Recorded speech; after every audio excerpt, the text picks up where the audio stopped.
It's Power Lunch on Power 98.7. Welcome to it. Let's get into our Tuesday segment, The Psychology of. Now, today we're talking about the psychology of soul ties, and we've invited Professor Musa Kulu to come and talk to us. As we were speaking earlier with Boniswa, there was a lot of talk about energy, and I suppose maybe ties is also part of that energy, where we're psychologically, emotionally, spiritually, in some dimension connected to something. I imagine here we're going to talk a lot about our soul ties to other people, and maybe even our soul ties to psychological thought processes, why we believe we're a certain way and others aren't a certain way.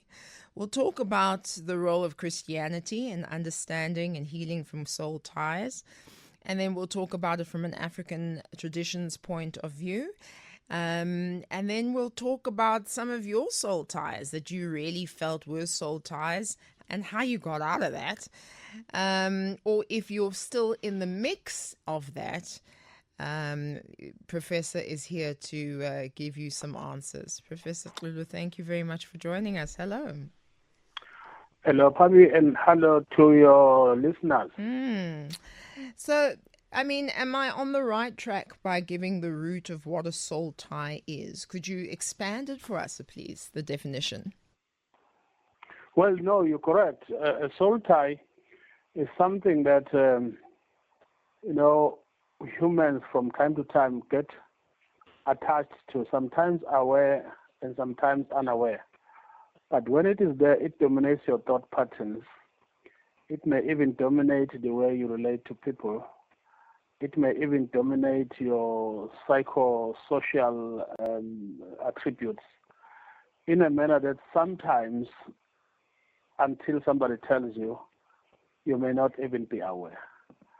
So it's because we exist in the universe, and the universe is full of not just humans, but a lot of spirits that move around. And, when I talk to you, when I fall in love, you fall in love with somebody, for example, some kind of tie, soul tie, even spiritual, is established. And so you'll find that you miss the person, and some people can't even sleep without talking to the person, and the person is far away. Your body is here with me, but your mind is on the other side of town. It's those soul connections that determine those kind of relations, Pabi. So if we're living in obviously the physical dimension, but there is the spiritual dimension, from your knowledge and experience, what causes those spiritual soul ties in people? Many people believe that you should not sleep with people, for example, because that kind of becomes a soul tie. Is it just that, or are there other ways that soul ties form? Well, the subject of soul ties is both cultural, but also it's in the religious sphere. When you study theology, some colleges and universities do offer a course in soul ties and how to deal with them. And so it's not a kind of hidden discipline. For example, you're right. Some people say if you sleep with a prostitute, because of the exchange, which starts from maybe sweating, or maybe the release of all the release that you have when you have sex, you exchange that, and some spirits may follow you for a long time after you slept with a prostitute, because she sleeps with many people. And you may find that as a result of that, she's been attracting different types of spiritual animals that are living with her, and if you go in there also as a male or even as a female, you will inherit some of those. And the world of traditional healing is full of stories about those things, those kinds of soul ties. Yes. And for example, that the entirety of witchcraft is a soul thing. I mean, somebody puts something here and you walk over it and it gets into your body. You do not even touch it. This is a soul kind of situation. Witchcraft would be a negative aspect, but there are also positive aspects, like I said earlier, that you can have positive soul ties, for example, with your children, with your family, with your community, with your organization, with your church. You can have negative soul ties also equally with those people. And even your church, for example, there are churches where very strange things are done. And you go to such a church and you inherit all sorts of things because the spirits that are there are so powerful. They follow you to your house, and suddenly what you inherited there goes through your life, and you begin to have problems at work, or maybe psychologically you become induced, and maybe some pastor who's a clever pastor, using these things of soul ties, is able to take money from you, the entirety of your maybe your retirement, and you find yourself buying a whole car for a pastor because you are in that situation where you have soul ties with him, but is that soul ties, Prof, or is that just a master manipulator who just got you? Yeah, it's soul ties. People who have this love for those kinds of pastors will kill you. Sorry to use the word kill, but will kill you for pointing out that there's a problem here. They simply become too attached and ready to sacrifice a lot of things just to service this relationship. So it's kind of soul ties. Elsewhere we call it spiritual ties, and elsewhere we call it spiritual transgressions, because as you say rightly, it's a kind of manipulation, but it's not physical, and you can't see it, but you can see with the behavior, so it becomes psychological in terms of the behavior of the inheritor of that, and they become.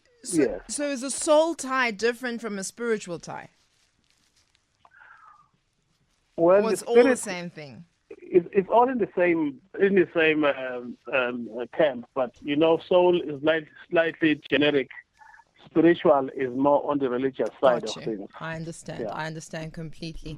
Because I'm just thinking of moments in my life where someone's come along and either promised me something or become something to me in my life, and I've done really imbecilic things, right?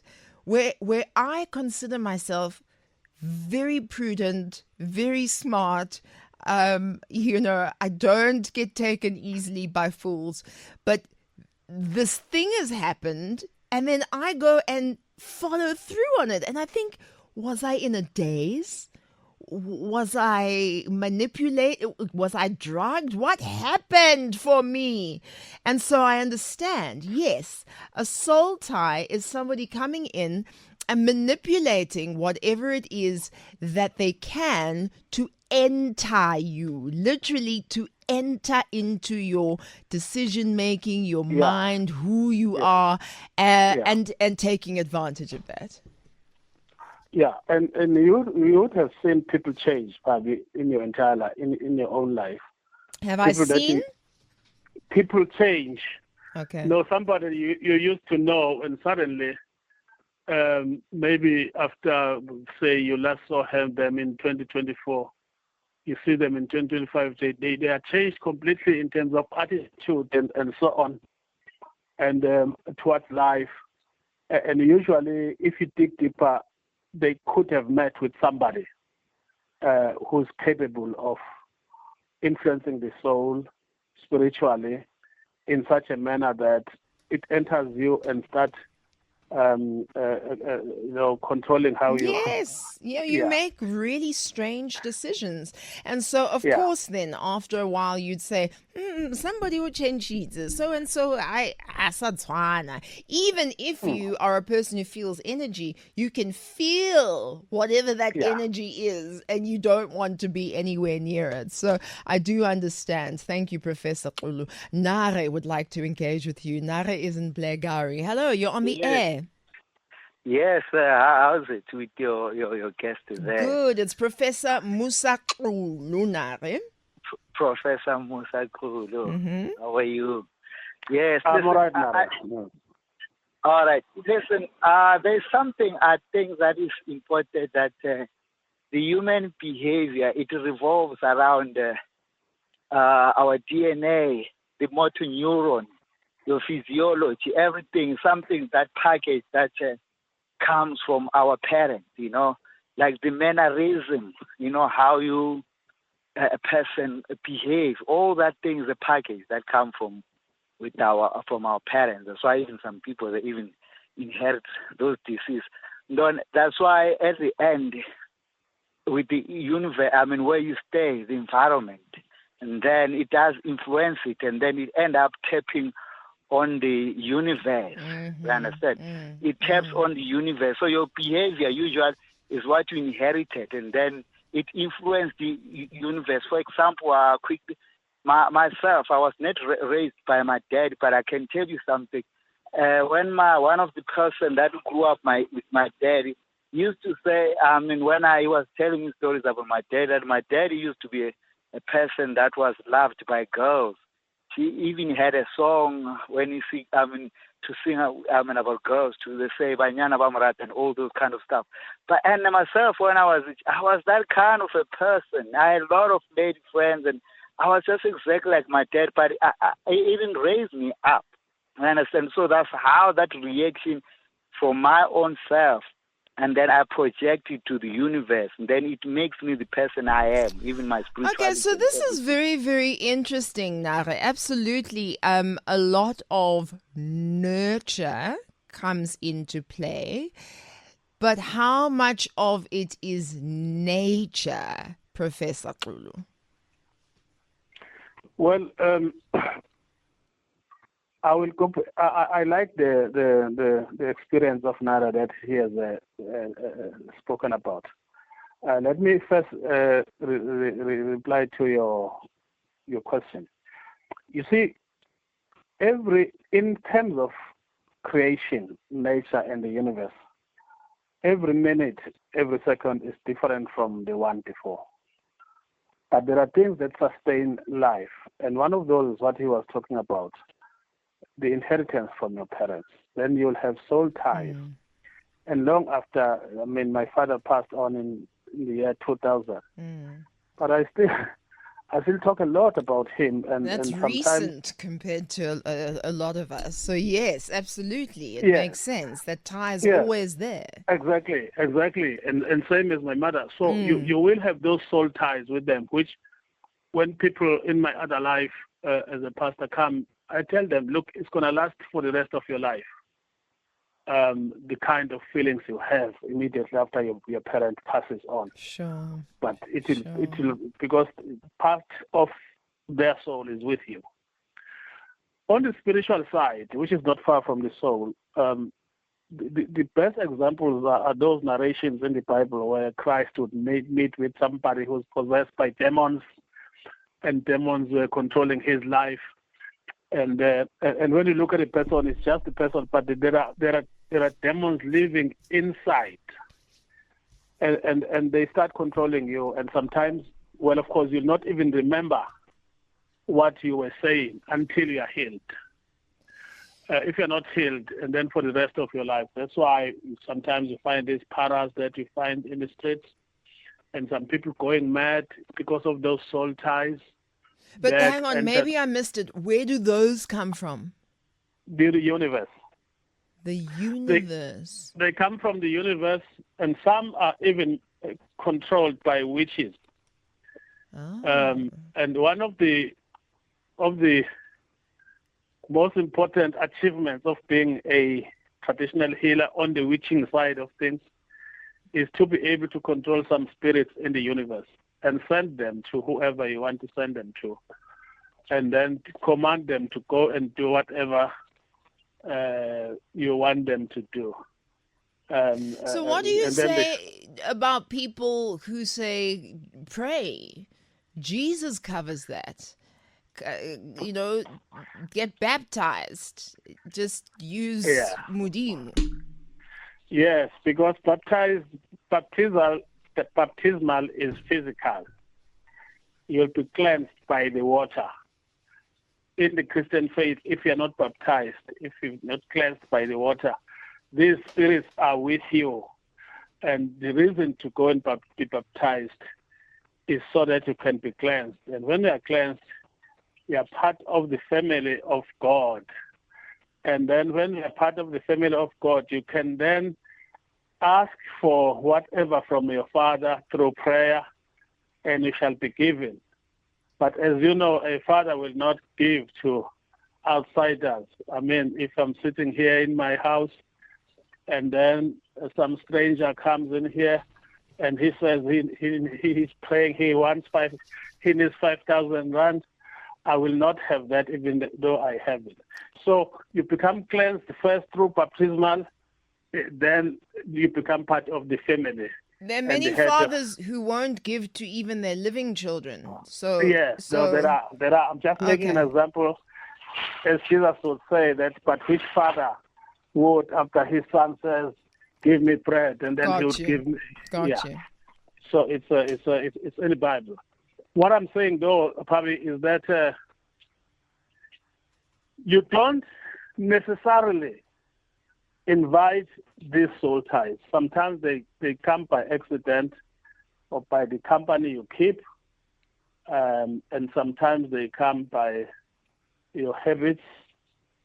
For example, if you're always drunk, you are likely to end up experiencing a certain lifestyle which gets controlled by the spirits of drunkenness. Gotcha. Yeah, no, that I really do understand, and from various drugs as well. That's why you go you go into different portals. You start seeing different colors. You have these, experiences where you almost understand the universe in a different way, and those can be used, for ancient spirituality. But here at the club, they're just using it to have a good time. And so you're absolutely right about all of those factors that they can open a door you don't want to open. But talk to me about, can you feel when a soul tie has been put on you? Is there any indication that a soul tie has been put on you? Well, it usually takes time until you reach the stage of awareness, and because they don't just it doesn't just happen overnight and you can see it. But when, for example, it becomes an addiction,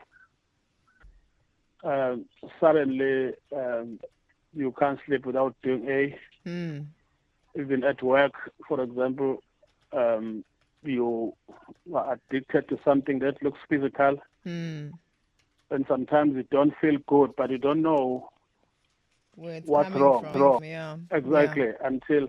But for most people, that's when the issue of psychology, psychotherapy then comes in. Usually you will need that kind of intervention to be able to reach the awareness stage. And when you reach the awareness stage and you look back, that's why the term regret, the word regret, comes in.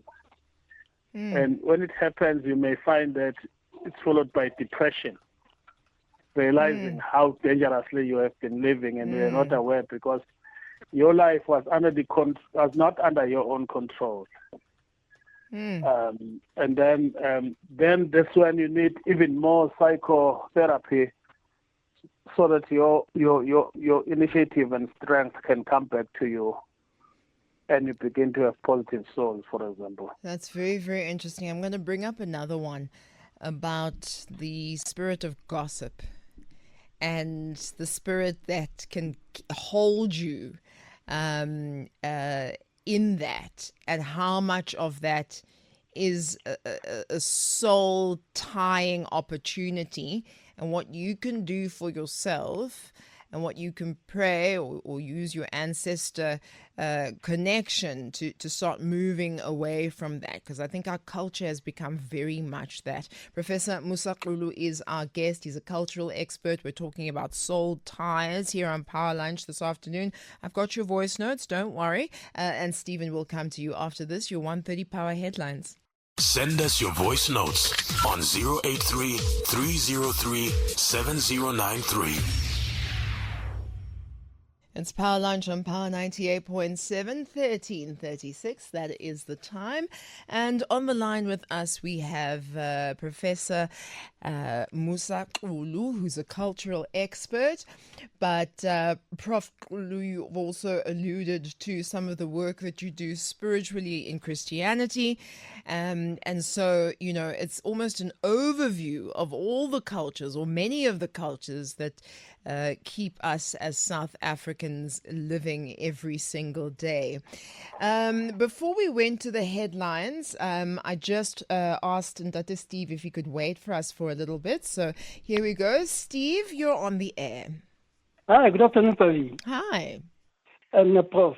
I just wanted to ask, I'm now not actually, the biblical scriptures in Exodus that says that God doesn't actually leave those that are sin unpunished, and that's going to pass to the generation, child and children, to the next and the third and the fourth generation. Is it a spiritual thing, or is it a soul tide, or is it the spiritual tide? And if it is a spiritual tide, how can I break that curse? Because sin is actually a curse. And then does this mean that the way I think or what I did, it passes, my genes passes to the next generation? Is this in Leviticus? Yes. No, it's in Exodus. In Exodus, okay. Exodus 34:7. Exodus mang? 34:7. Okay, I'm just looking it up so that we can discuss it. Prof, your Thank input? you. Stay on the line, Steve. Yeah, no, it has a shortened version in Exodus 20. Oh, I see. Yeah. I see. Okay. Yeah, in the Ten Commandments, the Lord shall not forgive those who do not respect His name, or who, and all of those. I don't have the Bible in front of me. Mandates for death for someone who curses their mother and father. Blasphemy being a big one there. Disrespecting the vulnerable. How interesting. And then there are curses for covenant violations. So if you disobey God's laws, certain things will happen. Theological significance. In Leviticus, the curses serve as a warning and a reminder of the importance to obey God, but it also talks to you about what it is that we're talking about to a degree. A curse involves consequences of choosing to live outside God's will. I'm not seeing where it curses your family and generations to come, but Prof, that's why we have you here to explain it to us. No, it's like that. It's called, in theology, it's called generational curses. It's a curse that flows from one generation to another, usually in a family. I once worked as an advisor to Minister of Correctional Services, Sbondebele, and we used to go to prisons and then talk to some of the inmates. You know, why are you here? What are the issues, and so on, and tell me about your family. And you'll find some people, many of them. My father was also incarcerated at some stage. My grandfather, and then others. No, my relative who lives in Guamashu is also in the same prison, and the other one is also in the same prison. at the same time. You'll find that there are families, for example, where people for generations just get arrested from time to time, and they get to serve prison sentences. That's where the whole issue of generational curses happen. It's in the DNA. It's also cultural, and it needs cleansing. Whether you do it in a Christian manner or in terms of cultural, traditional healing. But if you don't deal with it, it usually ends up. It ends up. There are surnames of families in their family trees which have disappeared completely from earth. You can go to the Bible or anywhere else, but if you look back, sometimes you even say to yourself, what happened to that family which used to live in that corner or in that? How? What happened to them? What happened? And you may find that they're in prison or they've just disappeared. People just die in those families. So it's a reality that these soul ties can become very destructive until someone in that family line changes. And then, for example, it may just need that somebody becomes a Christian, a pastor, or goes to school and starts a new life for these people who for generations were thinking that the best way to live is to be a gangster. And then they have to take them along on the journey, meaning get them to also start believing, or they can just pray for them. They can intercede. Intercede, pray for them. Yes. Intercession. Pray for them. The Lord sees everyone.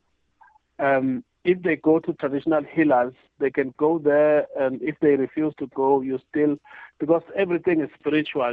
Sometimes people don't have to be there physically to be cleansed. Yeah. So they become cleansed, and then you'll see life beginning to change slowly in the next generation, and maybe sometimes for the first time, an offspring of this family buys a car, something that had never happened before.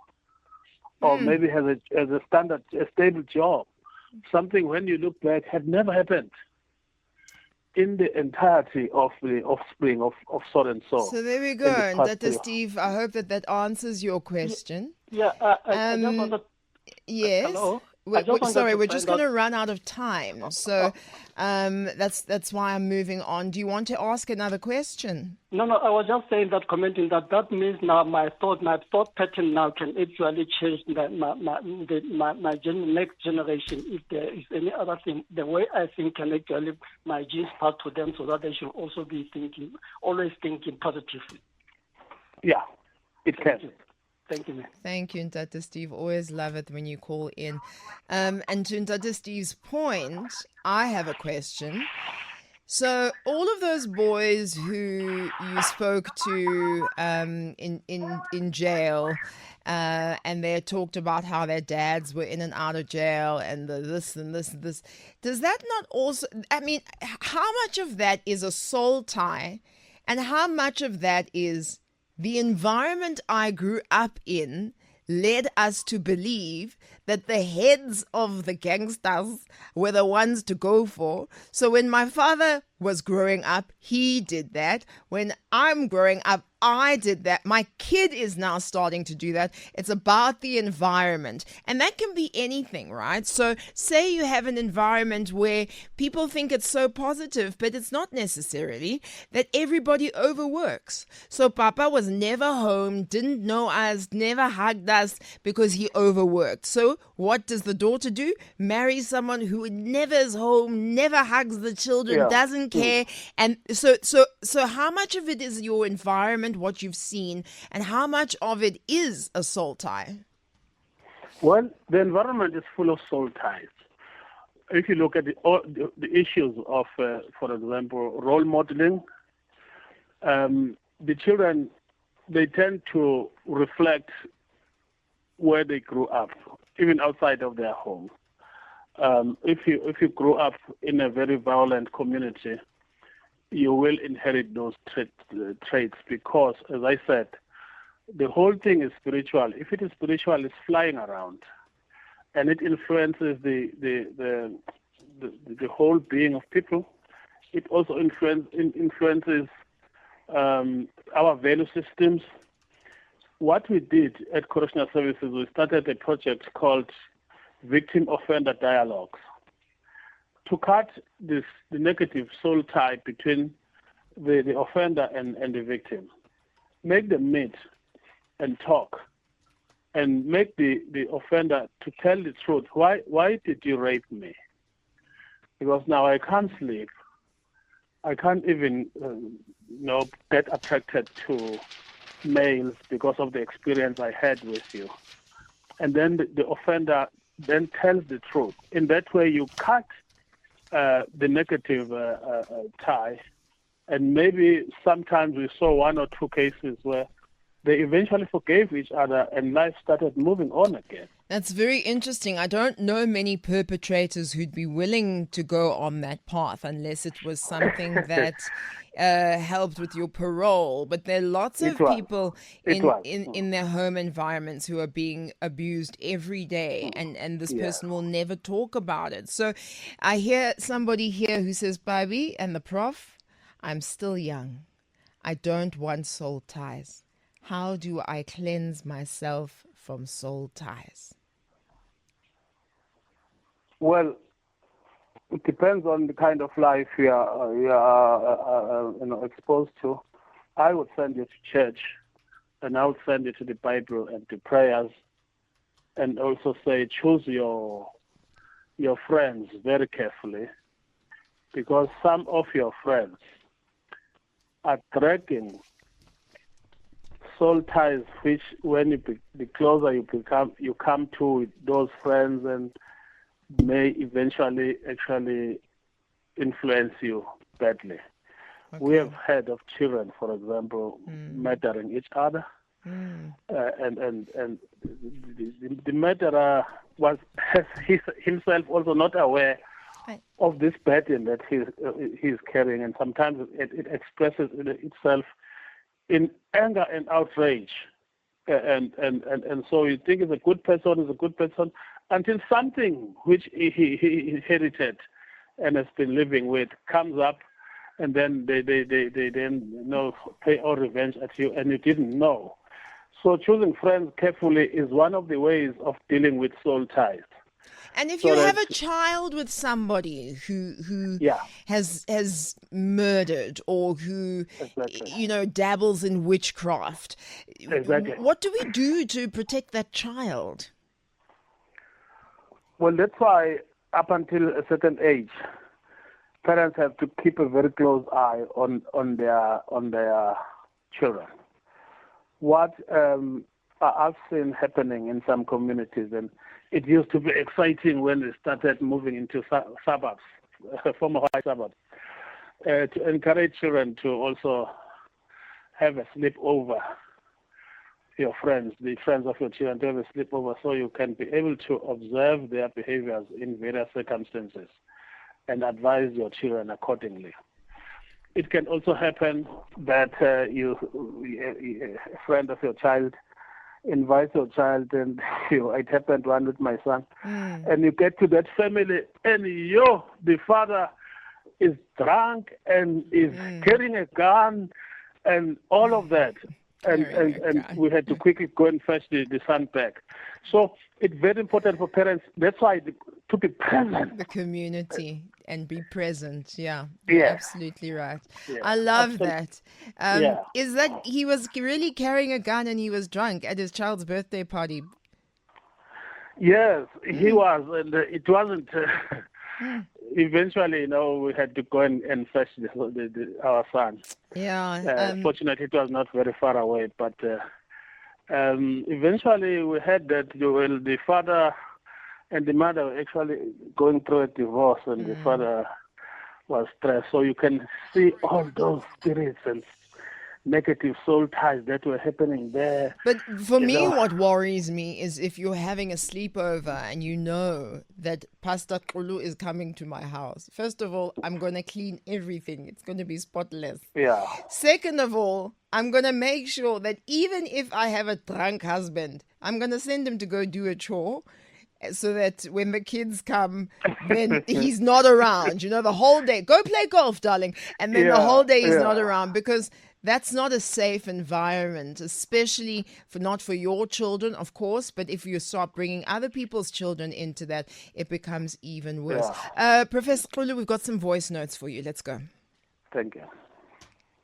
Hi, Pablo. I hope you're good, man. Great conversation you have there about soul ties. I just want to ask,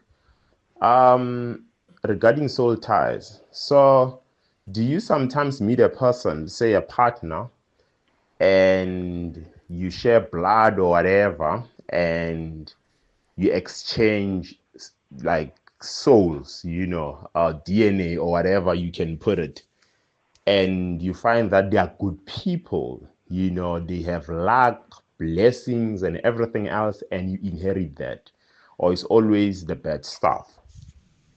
That's very interesting. So can you take positive souls in your soul tie? Yes, I did say that earlier, that the soul ties come in positive and negative. The positive, for example, will be where there's a lot of love, and no matter what happens, you've seen, maybe there's not a lot of it in black families, but some races you'll find people have been married for 60 years, and when they walk down the road, they just hugging, they holding hands together, and whatever they do, even when they go to shops, they go together. They may be forgetting where the money is, but the forgetting is happening together. That's a very positive set of soul ties. It happens all the time, and sometimes it comes with a very positive inheritance to the offspring. I think that's beautiful. Yeah. I watched my grandmother and grandfather for over 45 years. I wasn't around for the beginning of it. Obviously, my mother had to be born at some point. But all the way to about 45 or 46 years, just doing exactly that. They just hold hands all the time. Every time, like they were just so in love. So I have a beautiful example, and we all do in our family as a result. Let's have a listen to the next voice note. Okay, sure. Yo, Prophet is so right. My relationship with my mother it broke. It broke. Her attachment to her church and a specific man of God ruined my relationship with my mother, and it completely destroyed her life, and she still doesn't see it. So it is, when you're in it, it's so hard to believe, but it's true. It's true. Yeah, that's very sad, right? Because the one you brought, whose responsibility is yours to always look after and love, you are choosing man of God. Man of God, we don't know, but you're choosing that and that doctrine over your children. That happens often. No, it does. It does. Before, when we were talking about your grandmother and grandfather, oh yes, positive soul ties can also lead to situations where if one partner dies, then a couple of weeks or a couple of months after that, the other pastor, the other partner also dies. So they were so suddenly he or she doesn't know how to live because of the attachment. On the issue of the pastors, it's just a pity, and that ordinary congregants are not private to the complications of the Christian faith. But there are biblical verses that says also you must examine the spirits. Yeah. because and the people, that come with the spirits, because from time to time they would be, wolves wearing sheepskin, Of course. and It's their it's all favorite outfit. exactly. And then once inside you, and then they can actually manipulate. They know that you are now at the right place where they can then show their true colors. Yeah. And sometimes they're not even aware of that they are actually wolves. They are not sheep. Oh, the wolves themselves don't know that they are wolves? No, there's many wolves moving around that are not aware that That they are wolves? That they are wolves. I'm It's shocked not by something that. that is always planned, but it tends to show itself up in the dark world.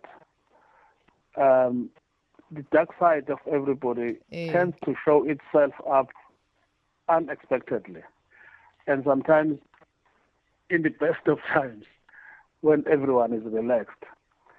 And so you find that some of them don't even know that they are wolves. They believe that they I are suppose sheep. I'm not surprised entirely, because you have these cases where, especially in GBF cases, so and so, and Tate Mandla was always very, very kind to me and my sister and my brother, and very giving and generous, and he respected our grandmother and everything, right? But he's a serial rapist out there in the world. Exactly. So I actually don't know why I'm shocked. Of course, people like that do exist. I've got a WhatsApp that says, this reminds me that some families, when a relative comes from prison, they're not allowed to go inside the yard until they've performed a ceremony where they enter the yard. Let's talk about that a little bit. Yeah, I like that very much. It happens in two ways. Whether they come from prison or they died in a car accident. Oh, yes. Because then you come with those spirits. And you have families where every year somebody gets involved in a car accident. So there was no cleansing of the body. So usually, even in the townships and rural areas, either you fetch the body of the one who died in the car accident in the morning, straight to church and to cemetery, or it lies outside of the gate. Also, those who have been to prison or those who have been to war. One on a lighter note, one of the biggest complaints, for example, about Zulus, and I'm very much involved with the Zulu culture, so no one will be offended. Is that because their ancestors, forefathers, participated in so many wars, and there was not a clear cleansing in some families, so the anger gets expressed quite easily. The line between being happy with you and wanting to hit you is very thin. So you'll find Udlame. Udlame, yeah. So you'll find that sometimes during those times when you came back from war, you had to undergo some very, very, very, very deep cleansing. For sure. Otherwise, they bring all those spirits and souls of death. In recent days, I wanted to ask you about the spirit of gossip, the spirit of how we're also opening ourselves to different things that shouldn't be coming home with us. Can you talk to us about that quickly? The spirit of? Gossip. Gossip. Correct. Gossip. Gossip, yes. Yes. No. It happens all the time, and it happens in communities. It happens at church, and some people are saying that's where it happens the most. It's because people in their nature do not like to talk about themselves. So they will look at someone who has the things that they know they don't like about themselves. And those are the people that they gossip the most, exaggerating whatever they've seen. This, but the actually gossip is, when you gossip, you're actually talking about yourself. But you're not saying that it's you. So it always has to be somebody else. But in aspects of behavioral psychology, gossipers are generally talking about themselves. Yes, that I understand, but there's an energy that happens when you start to speak to other people negatively about somebody else, and that energy stays on you for a long time. If you go and you talk ugly about people, it stays on. I don't know how to explain it. It stays on you.